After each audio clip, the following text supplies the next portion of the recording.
वर्णिवेशरमणीय दर्शनम मंदहासरुचिराननाम्बुजं पूजितं सुरु नरोत्तमैर्मुदा धर्मनंदनमहं विचिन्ते। असतो मा षड्गमय तमसो मा ज्योतिर्गमय मृत्युर्मा अमृतं गमय। ओम शांति शांति शांति। अस्मद्गुरु समारंभां नाथयामून मध्यमां लक्ष्मी वल्लभ पर्यंताम वंदे गुरु परंपरा। આજની જ્ઞાન સભાની અંદર પધારનારા બધા જ ભગવદ ભક્તોને વેદાંતાચાર્ય, પુરાણ ઇતિહાસાચાર્ય, એમએ ફિલોસોફી શાસ્ત્રી રાકેશ ભાઈના હિતપૂર્વક જય સ્વામિનારાયણ। ભક્તો, આજની આ જ્ઞાન સભાની અંદર આપણે બધા ભગવાન શ્રી હરિના કંઠમાં રહેલા વિનગુણ હારના ચિહ્નની સ્પષ્ટતા શ્રવણ કરશું। તો બધા જ શ્રોતાગણો આ પ્રવચન એકાગ્ર મને કરીને શ્રવણ કરે।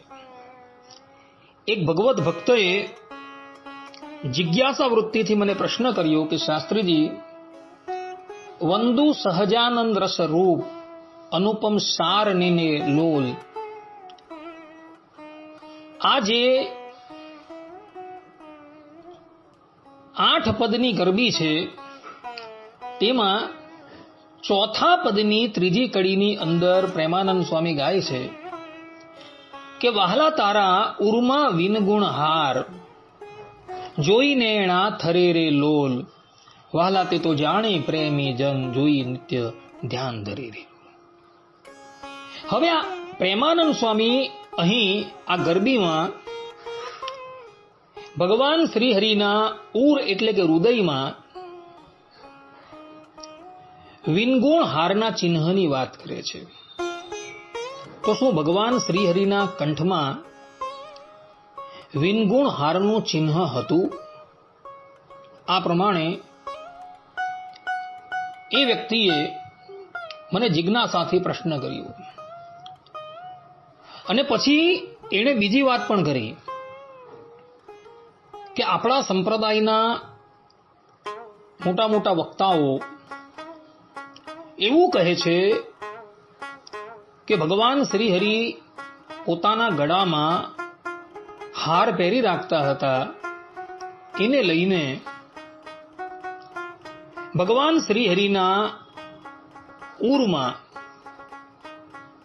વિનગુણ હારનું ચિહ્ન થઈ ગયું છે। તો આ બાબતની અંદર આપ યોગ્ય ખુલાસો કરો। તો સર્વપ્રથમ હું એ વાતને રદિયો આપું છું કે પેલા વક્તાઓ એવું કહે છે કે ભગવાન શ્રી હરિ પોતાના કંઠની અંદર પુષ્પનો હાર પહેરી રાખતા હતા અને એને લઈને એમના ઉરમાં વિનગુણ હારનું ચિહ્ન થઈ ગયું।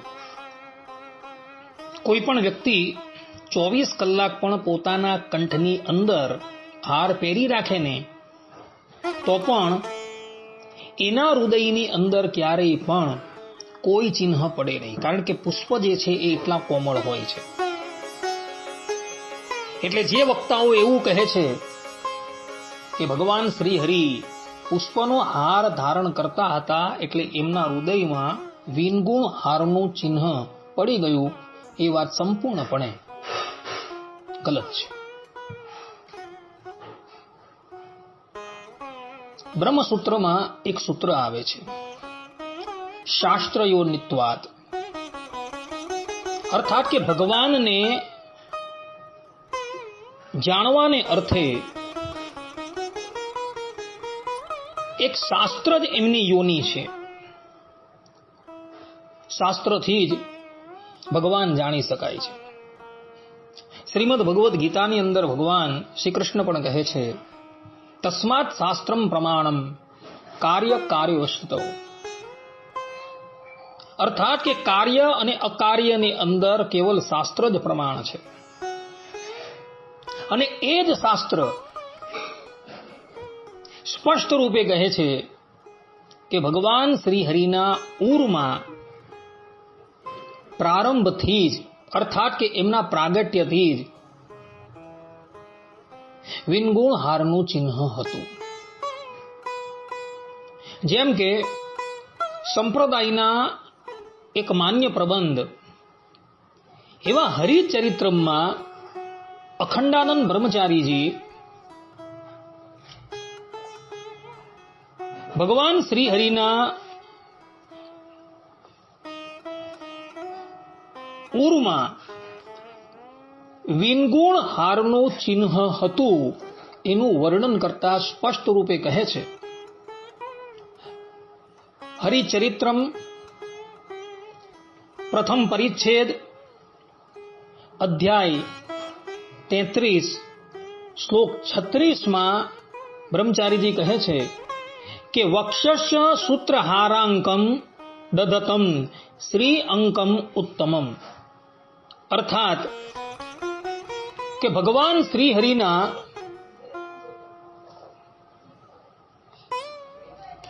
ઉરમાં એટલે કે વક્ષસ્થળ પર વિનગુણ હારનું અને શ્રીવત્સોનું ચિહ્ન છે.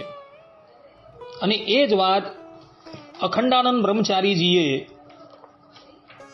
ચતુર્થ પરિચ્છેદ 8મા અધ્યાયના 24મા શ્લોકની અંદર પણ કહેલી છે. ત્યાં પણ અખંડાનંદ બ્રહ્મચારીજી કહે છે કે ગુણ વર્જિતમ વરમ હારાંકનમ દર્શન યોગ્યમ અન્વહમ. અર્થાત કે ભગવાન શ્રી હરિના વક્ષસ્થળ પર વિનગુણ હારનું ચિહ્ન છે. કૌંસની અંદર આ પ્રબંધનું ગુજરાતી કરનારા જ્ઞાન પ્રકાશદાસજી એવું લખે છે કે જુઈની આછી કડીઓના હારના જેવું ચિહ્ન. એટલે ભગવાન શ્રી હરિના ઉરની અંદર પ્રારંભથી જ જુઈની આછી કડીઓના હારના જેવું એક ચિહ્ન હતું. એટલે જે પેલા વક્તાઓ એવું કહે છે કે ભગવાન શ્રી હરિ હાર પહેરતા હતા અને એને લઈને એમના ઉરમાં એ વિનગુણ હારનું ચિહ્ન થઈ ગયું હતું, એ વાત સંપૂર્ણપણે ગલત છે. કારણ કે અખંડાનંદ બ્રહ્મચારીજી બે જગ્યાએ સ્પષ્ટ રૂપે લખે છે કે ભગવાન શ્રી હરિના ઉરમાં પ્રથમથી જ વિનગુણ હારનું એટલે કે જુઈની આછી કડીઓના હારના જેવું ચિહ્ન હતું. એટલે જ્યારે પણ તમે ભગવાન શ્રી હરિના વંદુ સહજાનંદ રસ રૂપ એ પદોનું ગાન કરો ત્યારે આ ચિહ્નને સંભાળજો. આ ચિહ્ન જે છે એ જન્મજાત ભગવાન શ્રી હરિના ઉર પર હતું ને હતું જ, એ કઈ તત્કાલીન પડેલું ન હતું. એટલે શાસ્ત્રો પ્રમાણે એ વાત સ્પષ્ટ રૂપે સિદ્ધ થઈ જાય છે કે ભગવાન શ્રી હરિના ઉરની અંદર વિનગુણ હારનું ચિહ્ન હતું. તો વળી કોઈક એવું કહે કે ભાઈ આટલું મહત્વનું ચિહ્ન છે તેનું વર્ણન નંદ સંતોએ વચનામૃતના ઉપોદઘાટની અંદર કેમ નથી કરેલું? તો એને કહેવાનું કે ભગવાન સ્વામિનારાયણની નાભીમાં જવનું ચિહ્ન છે એવું વર્ણન અખંડાનંદ બ્રહ્મચારીજીએ હરિચરિત્રમ મહાત્મયના 6થા અધ્યાયના 33મા શ્લોકની અંદર કરેલું છે. તો એનું વર્ણન પણ નંદ સંતોએ ચિહ્ન ચિંતામણીની અંદર લીધેલું નથી. તેનું શું? નંદ સંતોએ આ ચિહ્ન ચિંતામણીનું વર્ણન કર્યા બાદ અંતમાં શું લખેલું છે જુઓ કે એ વિના બીજા પણ ઝીણા ઝીણા તિલ તે શરીરમાં કેટલાક છે. કહેવાનું તાત્પર્ય એ છે કે જેટલા મહત્વના તિલ ચિહ્ન હતા એટલા જ સંતોએ ગ્રંથોની અંદર વર્ણવેલા છે. જેની જરૂર ન હતી એનું વર્ણન નંદ સંતોએ વચનામૃતમાં કરેલું નથી. એનું વર્ણન બીજા બધા ગ્રંથોની અંદર અન્ય નંદ સંતોએ કરેલું છે, એ ત્યાંથી જોઈ લેવું.